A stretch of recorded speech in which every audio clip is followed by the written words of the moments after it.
최고의 교회에서 또 최상의 성도들과 함께 예배드리게 된 것을 기쁘고 감사하게 생각을 합니다. 아멘 하실 줄 몰랐네요.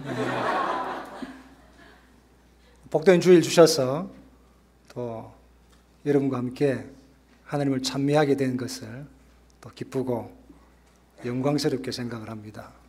또 영광스러운 주님께서 오늘뿐 아니라 또 일주일 또 우리의 남은 모든 삶의 여정까지 함께 하실 줄로 믿습니다. 저는 곱게 자란 사람입니다. 보기에는 비록 연약해 보이고 몸도 왜소하고 불면 날아갈 것 같이 아리여리하게 생겼지만은 꽤 귀하게 자랐는데요. 제가 이래봬도 해병대 출신입니다. 그렇게 안 생겼죠?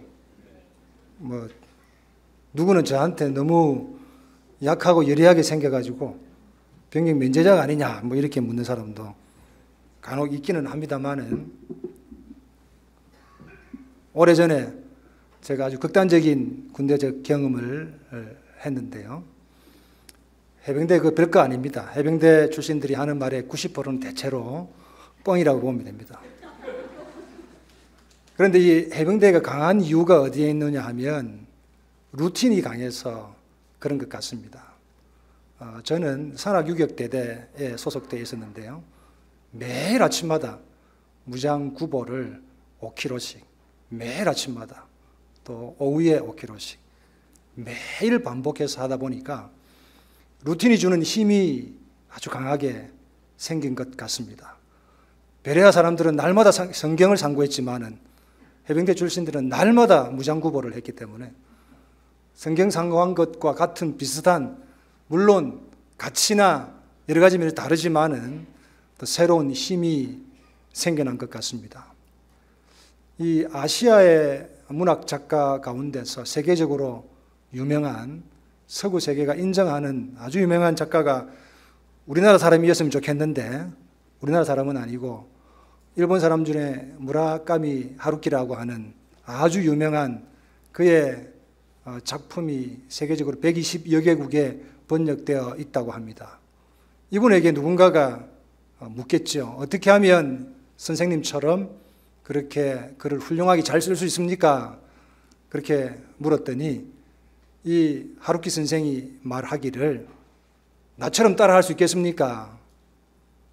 예, 말씀해 주십시오 라고 했더니 그는 평소에 하루에 5시간, 그 5시간을 자기가 좋아하는 고전 문학을 매일 베껴 쓴다고 합니다.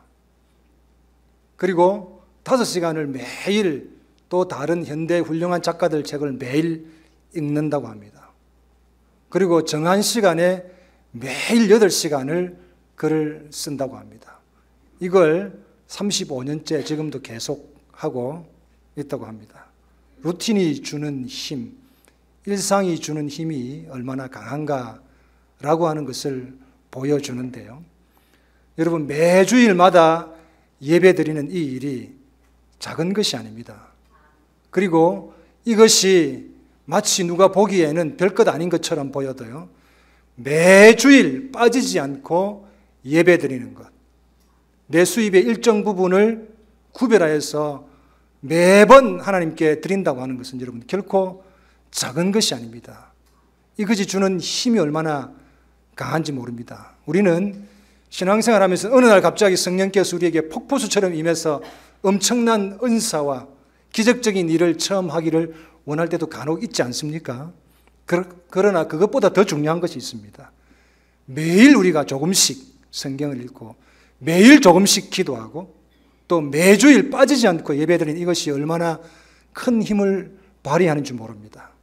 우리가 엄청나고 교회사에 기록될 만한 기적적인 은혜와 은사를 체험하지 않는다고 할지라도 매일 충실하게 일상을 한결같은 마음으로 드릴 때에, 이것을 구별할 때, 이것을 실천하고 이 길을 묵묵히 걸어갈 때에 여기에는 남들이 알지 못하는 숨어있는 큰 힘이 있다고 하는 것입니다. 오늘 성경에 소개되어져 있는 베레아 교인들의 특징이 있는데요. 그 중에 아주 특별한 특징이 있는 것은 날마다 성경을 상고했다라고 하는 부분입니다. 이 부분에 대해서 주목해 보면서 오늘 성경이 뭐라고 말하는지를 아주 간략하게 살펴보기를 원합니다. 우리나라 사람들도 뼈대 있는 집안 잘 찾지요. 여러분들은 성씨가 어떻게 됩니까? 김해 김씨, 또 전주 이씨. 우리나라에는 성이 김, 이, 박 다 합치면 60% 된다고 그러더라고요. 이건 인류학적으로도 있을 수 없는 일이고 역사학적으로도 있을 수가 없는 일이라고 합니다. 대충 그냥 이 조선 중기에 족보가 생겨나게 되고 성이 없던 천민과 중인계층들이 성과 이름을 가지게 될 때에 그냥 김, 이, 박을 택한 것이죠. 그래서 이 김, 이, 박이 60%가 됐다라고 이야기하고, 우리 집안에는 정성이 몇 명이고 판서가 몇 명이고 알 수도 없고 또 확인 불가능한 이야기들을 막 하면서 내가 뼈대에 있는 집안이라고 그런 이야기들을 많이 하잖아요. 이게 우리나라 사람만 그런 것은 아닙니다. 1세기의 로마 유대 사회도 비슷한 현상이 있었는데, 로마 사회에서도 명망이 있는 집, 본대 있는 집, 본배 있는 집, 그런 표현을 쓰잖아요. 누군가 나에게 자신을 소개할 때 나는 어떤 집안의 사람이다 이렇게 이야기하면 사람들이 기가 죽기도 하고 경의를 표하기도 하고 그렇게 했다고 합니다.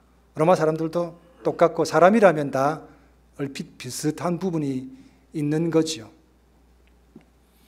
로마 시대에는 어떤 집안, 어떤 사람들이 존경을 받고 뼈대에 있는 집안이고 명문가고 명망가냐, 몇 가지의 기준이 있습니다. 첫째는 부자여야 되고요.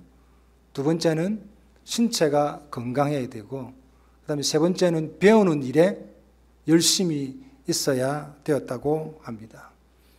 그러나 그 세 가지가 충족된다고 해서 명문가가 된다든지 명망가의 집안이 되는 것은 아니었다고 합니다.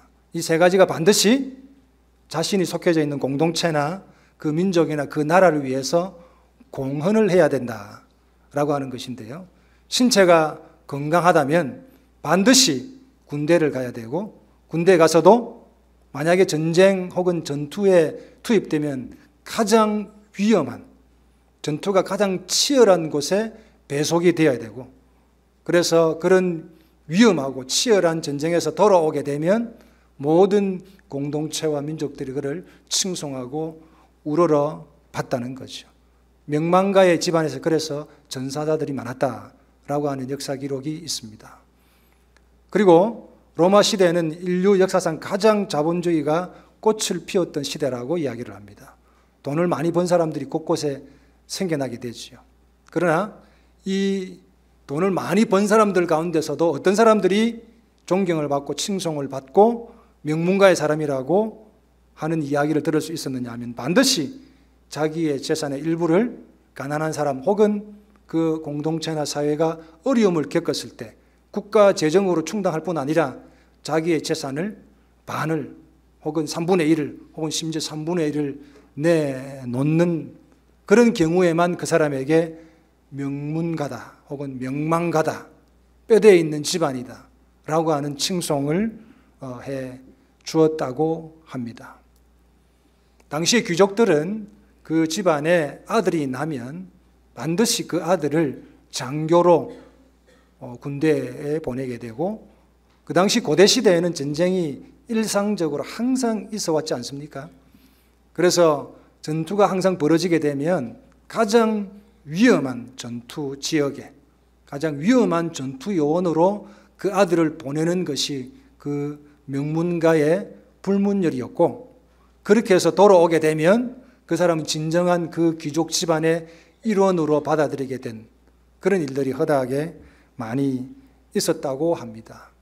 이런 집안 사람들에 대해서 붙이는, 혹은 이런 집에 붙이는, 훌륭하다라고 붙이는 이름이 뭐냐?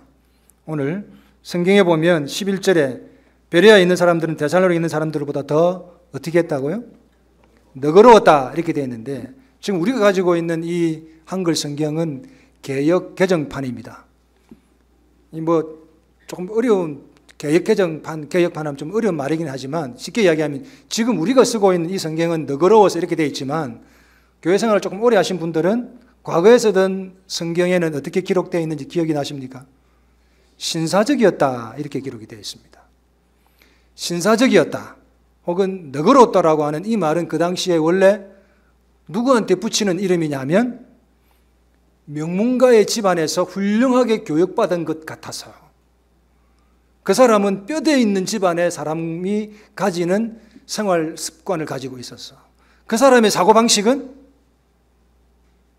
적어도 훌륭한 집안에서 나서 잘 자라서 군대도 갔다 오고 도네이션도 많이 하는 노블리스 오브리제를 잘 실천하는 그런 집안의 사람, 여성분들 대단히 죄송합니다. 그런 남자 같아서 라고 하는 이름을 붙일 때에 쓰는 용어가 바로 이 너그러워서 혹은 신사적이어서라는 말인데 원래 여기에는 역사적 배경이 너그러워서라는 이 말은 품격이 있다, 품위가 있다 혹은 뼈대 있는 집안에 한가닥 하는 사람이다, 좀 재미나게 표현하면 그런 뜻이 포함이 되어져 있는 겁니다.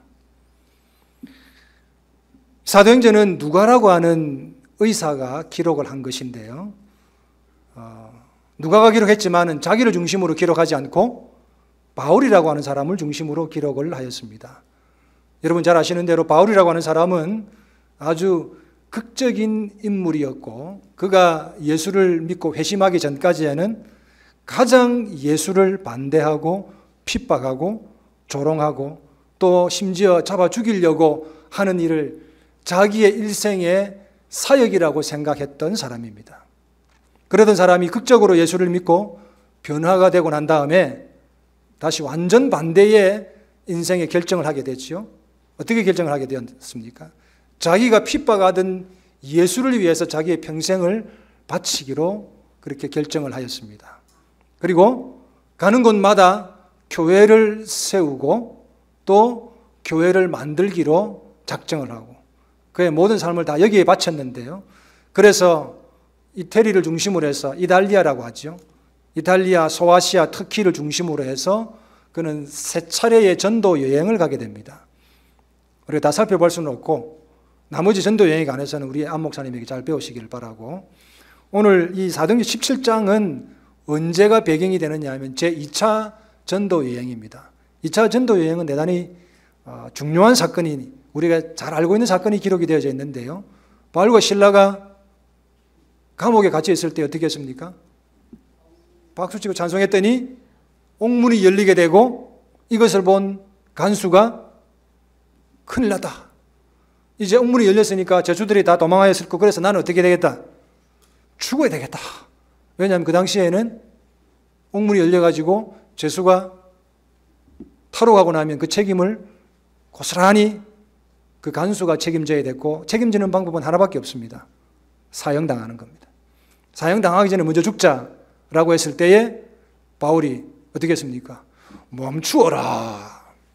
할배처럼 나타나가지고 그렇게 하고는 그에게 복음을 전하고 그래서 사도행전 16장 31절에 그 유명한 기독교 신앙의 가장 중요한 고백이 나오죠. 주 예수를 믿으라. 그리하면 너와 내 집이 구원을 얻으리라. 라고 하는 일이 빌립보 감옥에서 일어난 일입니다.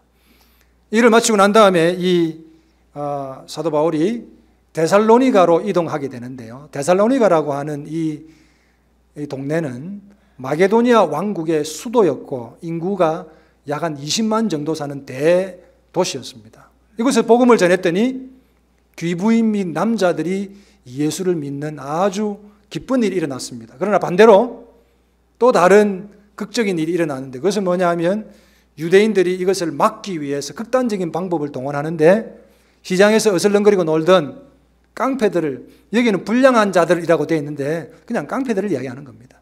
시장에서 일 안 하고 먹고 노는 불한당, 땀 안 흘리는 사람들, 그렇게 먹고 사는 사람들 불한당이라고 그러죠. 이 깡패들을 다 동원해가지고 야손 및 바울과 그 믿는 사람들을 핍박을 엄청나게 했던 겁니다. 목숨의 위협을 받았던 바울이 거기로부터 약 40km 정도 떨어져 있는 베레아라고 하는 지역으로 도주하게 됩니다. 긴급 도주, 야반 도주를 해가지고 거기서 복음을 전했더니 또 비슷한 두 가지 현상이 또 생기는 거죠.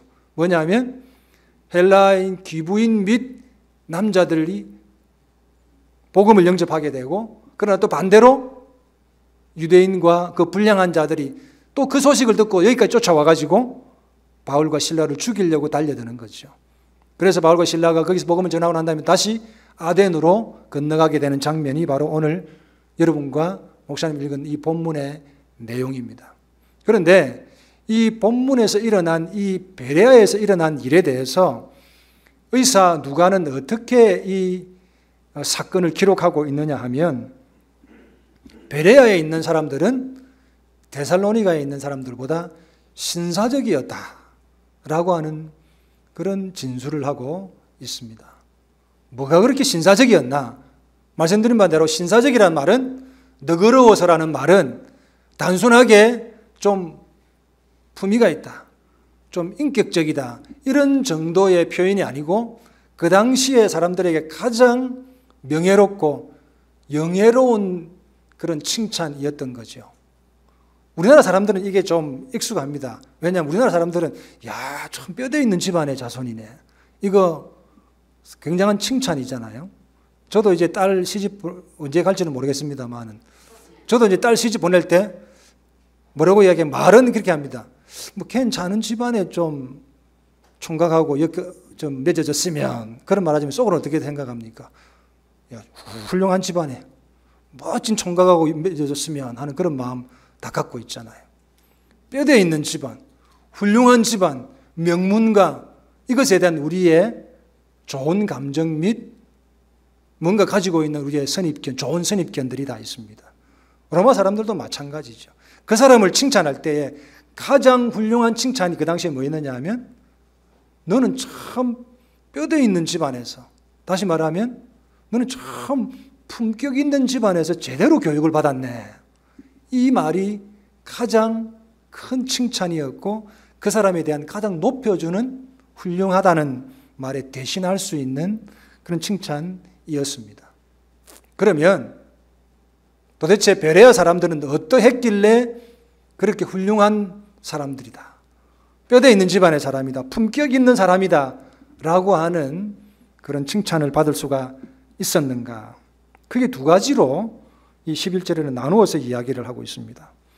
간절한 마음으로 말씀을 받고, 간절한 마음으로 말씀을 받고 이렇게 되어 있는데요. 이 간절하다는 말은 참 애절하다 하는 말과 간절하다 말이 조금 뉘앙스가 다르긴 한데요. 원래 이 말이 쓰여졌던 원어의 뜻은 뭐냐 하면, 어떤 중요한 것들을 다 한 군데 다 모으는 겁니다. 아주 중요하다고 생각하는 것들을 다 한 군데 전부 다 모아가지고 한 자리에 딱 갖다 놓겠다는 거죠. 그림 언어로 치면 그렇단 말입니다. 우리는 뭘 가장 중요하게 생각하고 뭐가 가장 중요합니까? 뭐 아들, 딸도 중요하지만은 사실 돈도 중요하고 뭐 기타 중요한 것들이 있겠죠. 보험 증서도 중요하고 다 중요한 것이 있겠지만, 어쨌든 간에 당시에는 간절한 마음이다라고 할 때는 그 간절하다는 표현이 뭐였냐면, 자기에게 가장 중요한 것들을 전부 다 모아가지고 한 곳에 딱 보관을 해놓는 거죠. 가장 안전한 자리에 잘 보관해 놓는 그 행위 자체를 뭐라고 표현하느냐 하면 간절하다, 간절한 행위다, 이렇게 표현을 했던 겁니다. 베레아 사람들은 이 간절한 마음으로 말씀을 받았다. 말씀을 다른 것에 비해서 비교의적으로 볼 때 가장 중요한 것으로, 가장 우선되는 것으로 내 삶의 가장 중요하고 안전한 자리에 탁 가져다 놓겠다는 겁니다. 불면 날아갈까 싶어서, 누가 손댈까 싶어서 가장 중요하고 안전한 자리에 다 갖다 놓겠다. 이게 간절한 마음으로 그런 식으로 말씀을 받았다라고 하는 것입니다. 그다음 두 번째는 날마다 성경을 상고했다, 이렇게 되어 있는데, 아까도 말씀드린 것처럼 날마다 상고했다는 것은 굉장히 중요합니다. 루틴을 계속 그렇게 삼은 거죠. 아주 극적이고 여러분, 우리 삶에는 극적이고 드라마틱한 일들이 잘 안 일어납니다. 그런데 우리는 잘 기대를 하죠. 그러니까 우리가 기대를 많이 안 하는 것이 지혜로운 겁니다. 우리의 삶에 나르리가 갑자기 이 집에도 걸리고 저 집에도 걸리고 이럴 수는 없는 거죠. 또 모든 아이들이, 우리 교회 모든 아이들이 우리가 원하는 좋은 대학에 다 갈 수는 없습니다. 그렇게 일상적으로 막 일어나는 것은 아닙니다. 우리의 일상에는요, 때로는 실망이, 때로는 피곤함이, 때로는 열심히 일해야 됨이 늘 반복해서 항상 일어나고 있습니다. 그러나 그것에 여러분 너무 실망하거나 너무 힘들어 하실 필요 없습니다. 일상에서 주는 힘이 있기 때문입니다. 매일 아침에 나가서 일정한 시간에 출근하고 일정한 시간에 퇴근하는 것, 여러분 이게 대단한 겁니다. 이게 여러분의 힘이고 이게 은혜입니다. 아이들을 키울 때 얼마나 힘들고 답답합니까? 그러나 이 아이들에 대한 인내를 가지고 계속해서 루틴의 일상의 사랑을 베풀어서 일상으로 키워내죠. 거기서 오는 힘이 있고 거기서 나오는 결과물이 엄청나게 있습니다. 그런데 이 베레아 사람들이 날마다 성경을 상고했다 이렇게 되어 있는데, 상고했다는 말에 좀 더 주목해 볼 필요가 있습니다. 1세기의 이 로마 사회 및 1세기의 세계 사회는 어떤 사회였느냐?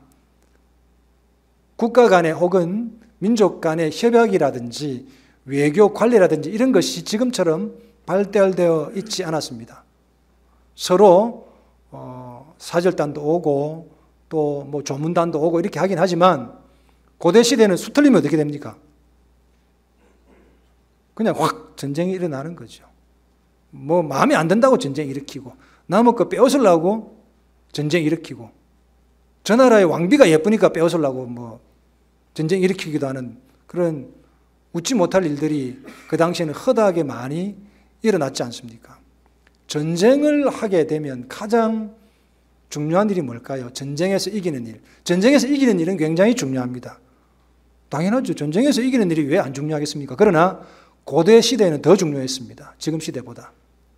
왜냐하면 고대 시대에는 전쟁에서 이기면 대박이고 전쟁에서 지면 중박이다, 이런 건 없습니다.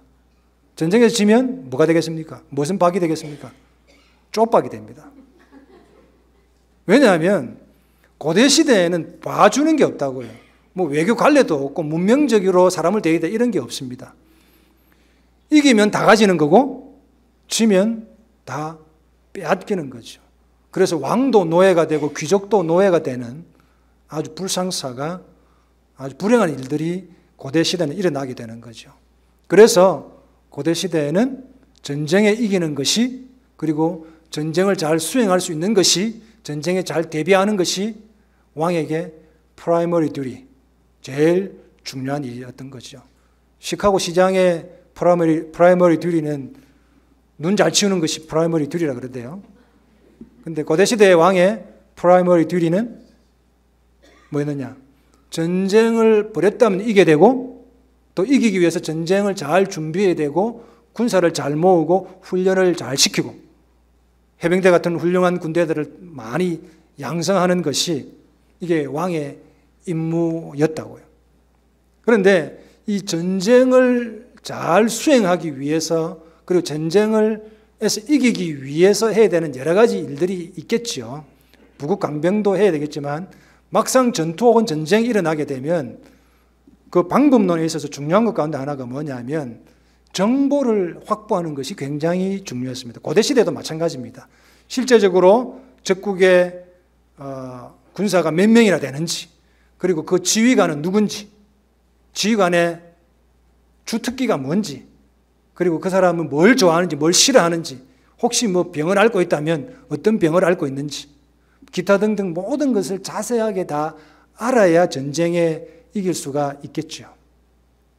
이 전쟁에 이기기 위해서 그러면 정보를 잘 빼내와야 되는데, 정보를 잘 빼내올 수 있는 가장 대표적인 경우, 어떻게 하면 정보를 잘 빼내올 수 있겠습니까?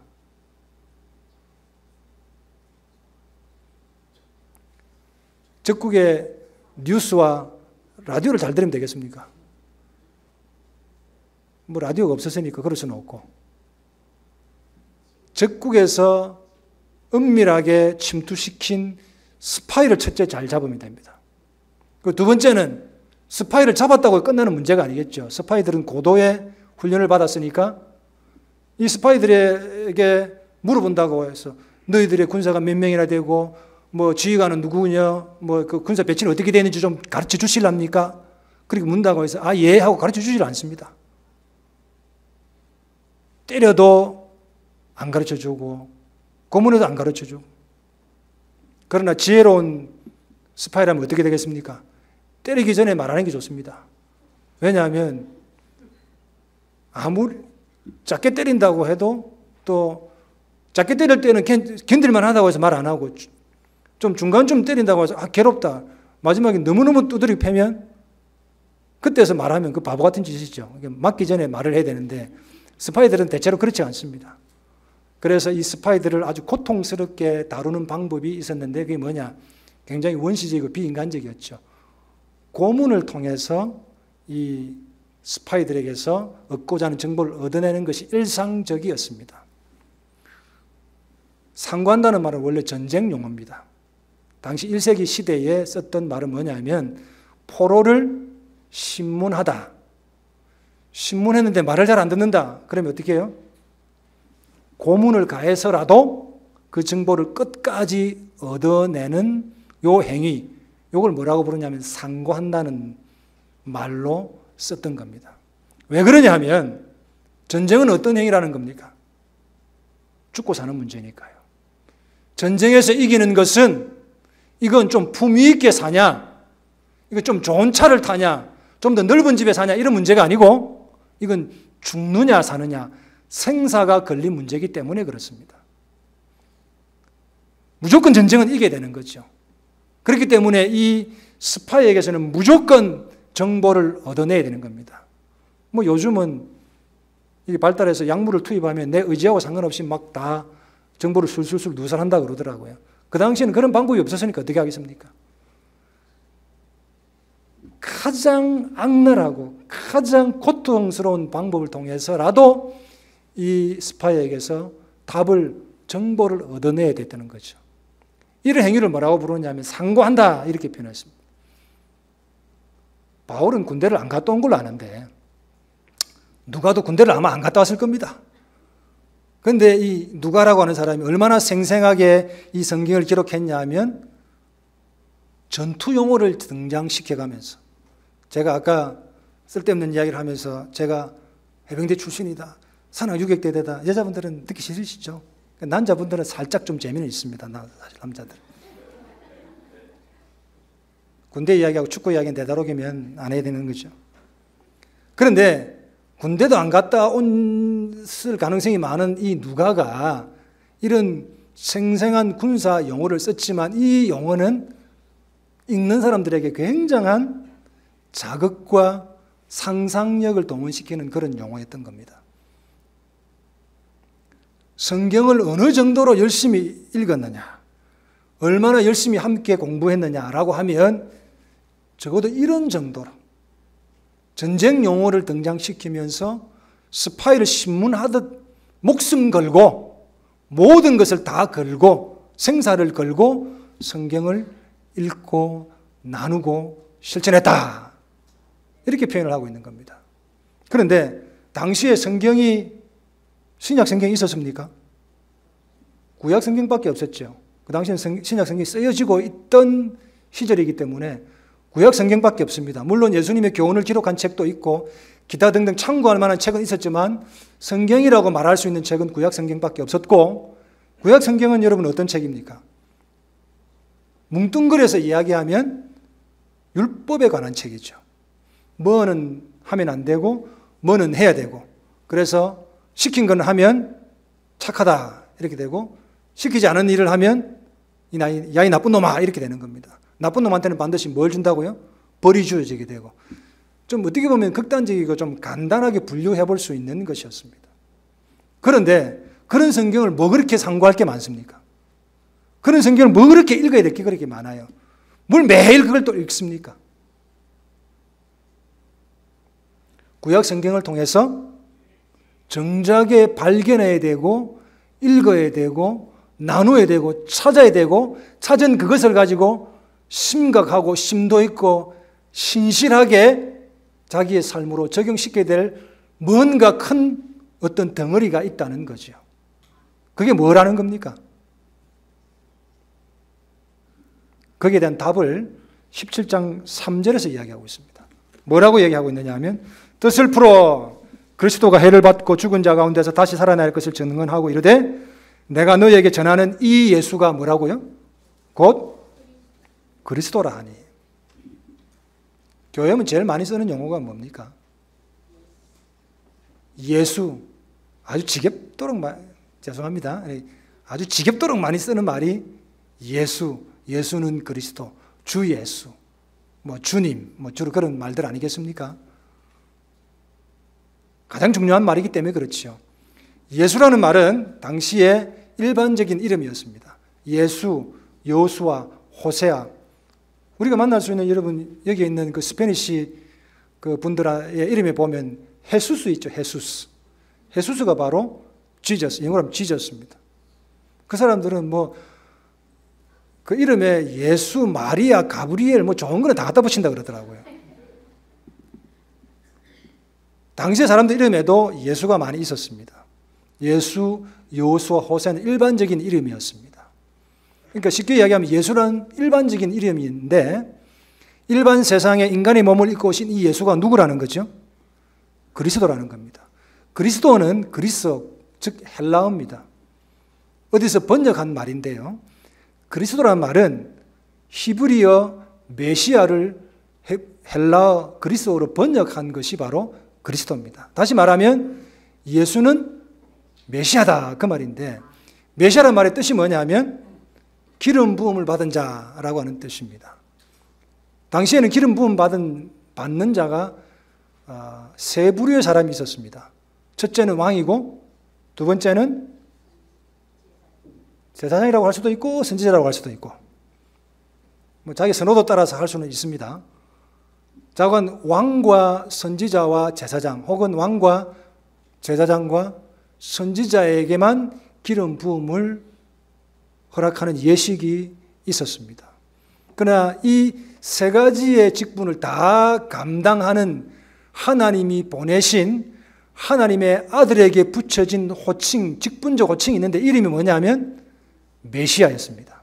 그런데 이 메시아를 헬라 세계에 소개하면서 헬라어로 바꾸는데 어떻게 바꿨다고요? 그리스도로 바꿨다 그 말입니다. 다시 말하면 예수는 누구라고요? 메시아고 예수는 하나님의 아들이다. 하나님의 아들이신데 그분이 오실 때에 붙여진 거룩한 호칭이 뭐냐면 메시아라 그 말입니다. 여러분 예수 믿는다고 하는 것은 예수님을 주로 영접한다라고 하는 것은 단순하게 종교적 행위가 아닙니다. 이것은 우리의 일생이 걸려져 있는 문제고 인격이 걸려져 있는 문제고 삶이 걸려져 있는 문제입니다. 단순하게 여러분 교회 오는 일은 대단히 중요한 일이지만 일주일에 한 번 교회 오고 가고 이것 정도에 끝이는 문제가 아닙니다. 전 삶이 매 순간 모두가 여기에 걸려있다 그 말입니다. 선지자와 제사장이 하는 일은 종교적 행위라고 칩시다. 구원받는 행위, 신앙생활 행위라고 치자고요. 그럼 왕이 하는 일은 뭐였습니까? 왕은요, 우리를 통제하고 우리를 다스리고 우리의 모든 부분에 있어서 통제자가 됩니다. 반대로 왕은 우리를 어떻게 해주는 자입니까? 우리를 적으로부터, 위험으로부터 보호해주고 간섭해주는 사람입니다. 그러니까 메시아라고 하는 것은, 그리스도라고 하는 것은 단순하게 우리가 일상적으로 이해하는 교회 생활에 그치는 것이 아니고 우리의 전 삶의 모든 부분에 있어서 관여가 되어 있고 관계가 되어 있고 모든 부분을 통치하고 통제하고 다스린다 라고 말할 수가 있다는 겁니다. 여러분 큰일 난 거죠 사실은. 찬송할 때 주는 그리스도다, 예수는 그리스도다, 이거 골아픈 행위입니다. 이게 교회에서 찬송 부를 때나 그냥 적당하게 손들고 이렇게 하면 되는데 이게 여러분의 그렇게 고백하는 순간부터는 어떻게 되느냐? 여러분 코가 낀 거예요. 집에 가도 예수는 뭐가 되느냐? 우리의 메시아가 되고, 직장에 가도 예수는 뭐가 되느냐? 우리의 메시아가 된다. 그 말입니다. 여러분, 이 교회에서뿐 아니고 모든 전 삶의 영역 가운데 다 예수는 우리의 주가 된다. 구원자가 된다. 직장 생활에도, 학교 생활에도, 심지어 우리의 레크레이션 즐길 때의 모든 순간까지도 다 예수는 우리의 주인이 되고 주가 된다. 그러니 이것을 발견한 베레아 사람들이 어떻게 해야 되겠습니까? 날마다 모여가지고 고민에 빠질 수밖에 없는 거죠. 그전에는 종교생활로 그쳤던 구약 성경을 통해서 예수가 그리스도라고 하는 것을 발견하게 되니까 어떻게 할 수밖에 없었느냐? 매일 모여가지고 고민에 빠진 겁니다. 같이 읽고 고민하고 나누면서 어떻게 하면 예수가 우리에게 그리스도 되는 것이, 예수를 그리스도라고 고백하는 것이 우리의 삶에서는 어떻게 나타날 것인가? 그전에는 잘 몰랐는데 가정에서 예수가 그리스도가 된다는 건 과연 뭐냐? 우리의 직장 생활에서는, 우리의 사업터에서는, 우리의 공부 현장에서는 예수가 그리스도가 된다는 것이 과연 뭐냐? 이거 고민에 빠질 수밖에 없는 거죠. 왜냐? 예수를 메시아로, 하나님의 아들로 받아들인다고 하는 것은 모든 우리 일생이 다 거기에 걸려있게 되기 때문입니다. 그러니까 어떻게 할 수밖에 없냐? 상고할 수밖에 없는 거죠. 여러분, 교회가 전도해보고 하면 받는 어떤 지적이나 따가운 불만을 우리가 받게 되면 참 가슴 아프죠. 교회가 좀 품위가 없다. 교회가 좀 세련되지 못하다. 좀 이게 너무 많아. 말밖에 없어. 뭐 이런 그런 지적도 우리가 따갑게 받습니다. 부끄럽습니다. 우리 고쳐야 됩니다. 교회가 좀 더 윤리적으로 또 도덕적으로 혹은 사회의 문화 자체를 좀 더 건전하고 건강하게 좀 올리는 일에 우리가 좀 최선을 다해야 됩니다. 우리 전체적 수준이 많이 올라가야 됩니다. 그건 사실입니다. 그러나 성경이 말하는 품격이 있는 교회는 그 정도 수준에서 끝나는 게 아니라는 겁니다. 거기에서 한 발 더 나가고 두 발 더 나가고 세 발 더 나가겠다는 겁니다. 어디까지 나가겠다는 거냐? 성경을 날마다 상고하는 데까지 나가겠다는 겁니다. 루틴으로 뭔가를 하는데 그 무언가가 뭐냐? 성경을 상고하겠다는 거죠. 한번 예수 믿어 구원받은 것으로 끝나지 않겠다는 겁니다. 우리의 구원이라는 것은 이미 완성되어 있습니다. 그러나 인간의 몸을 입고 시간의 한계 속에 살아가는 우리에게는 한번 받은 이 구원이 그때로부터 땡! 끝나는 것이 아니다라는 거죠. 바울은 골로새 3장 10절에 새 사람을 입었으니 이는 자기를 창조하신 이의 형상을 따라 지식에까지 새롭게 하심을 입은 자니라. 이것은 아마도 예수 믿고 구원받은 이것을 이야기하는 걸 겁니다. 우리가 우리의 어떤 구원 문제에 대해서 다루고 있는 거라고 본다면 여기서 끝나는 것이 아니라 빌립보 2장 12절에 또 이렇게 우리에게 말씀을 해주고 있습니다. 그러므로 나의 사랑하는 자들아 너희가 나 있을 때뿐 아니라 더욱 지금 나 없을 때에도 항상 복종하여 두렵고 떨림으로 너희 구원을 이루라. 여러분, 이것은 너희 구원이 불완전하다, 아직 완성이 안 됐다는 말이 아닙니다. 이 말의 원래 언어적 의미는 뭐냐면 너희에게 온 이 구원이, 값없이 받은 이 구원이, 은혜로 받은 이 구원이 네 속에서 계속해서 작동되도록 하라. 언제까지? 끝까지. 너희가 받은 이 구원이 네 속에서 네 죽을 때까지 끝까지 작동되도록 하라. 이 말이 바로 너희 구원을 이루라는 말입니다. 이 말을 오해를 해가지고 우리가 받은 구원이 불완전하고 우리가 좀 부족하면 구원이 안 됐다가 우리가 좀 열심히 하면 구원이 됐다가 이런 게 아니고요. 우리가 받은 구원은 완전합니다. 왜냐하면 주님이 완전하기 때문에 그렇습니다. 예수는 완전하기 때문에 그분이 주신 구원은 우리에게 완전합니다. 그러나 우리가 시간의 한계 속에 살아가고 육신 한계 속에 살아가기 때문에 그 받은 구원이 우리 속에서 온전하게 끝까지 작동될 수 있도록 하는 하나님의 은혜가 필요하다는 거죠. 그것을 위해서 성도는 어떻게 해야 되느냐? 좀 품격 있게 굴어라. 좀 뼈대 있는 집안의 사람처럼 좀 제대로 한번 해봐라. 그것을 어떻게 표현하냐? 네 속에서 구원이 계속해서 작동하되 멈추지 않고 언제까지요? 끝까지 작동되도록 하라. 그래서 포기하지 마라. 그게 바로 일상에서 포기하지 않아야 될 이유입니다. 우리 성도들이 끝까지 예배를 포기하지 않아야 되고 헌신을 포기하지 않아야 되고 선교를 포기하지 않아야 되고 서로에게 봉사하는 헌신이 포기하지 않아야 될 이유가 바로 여기에 있다는 겁니다. 한 번 받은 구원에 결단코 만족하지 아니하고 품격 있는 자로, 품위 있는 자로, 뼈대 있는 집안의 사람처럼 칭송받을 만한 그런 멋진 사람으로 그 구원이 우리 속에서 계속 작동되도록 멈추지 말라. 이게 바로 구원을 이루라, 품격 있는 교회가 되라 라고 하는 말씀인 겁니다. 오늘 제 말씀이 별로 새로운 게 있습니까? 별반 새로울 것도 없어요. 일상적인 겁니다. 우리 안 목사님이 훌륭하고 공부도 많이 하신 분이지만 제가 볼 때는 뻔할 뻔짜입니다. 왜냐? 저 목사님도 맨날 하던 설교할 거예요, 아마. 맨날 하는 그 소리가 그 소리일 겁니다. 그런데 여러분, 불행한 것은 앞으로 또 그럴 겁니다. 지금까지도 그래왔고 앞으로도 또 그래 할 거라고요. 그러나 그 속에 진리가 있습니다. 왜냐하면 제가 아는 안 목사님 제 양반은 맨날 하는 소리가 뭐냐? 예수는 그리스도, 맨날 그 소리만 하고 있을 거예요. 그런데 그 안에 바로 답이 있다는 겁니다. 그걸 가지고 우리는 충분하게 상고해야 될 만한 의미가 있고 이것을 충분히 상고하는 품격 있는 교회가 되어서 품격 있는 성도가 되어서 끝까지 우리에게 있는 이 구원이 우리 속에서 계속해서 작동될 수 있도록 포기하지 않도록 하기 위해서 안 목사님은 결코 포기하지 않을 겁니다. 그러니까 여러분들이 포기하시고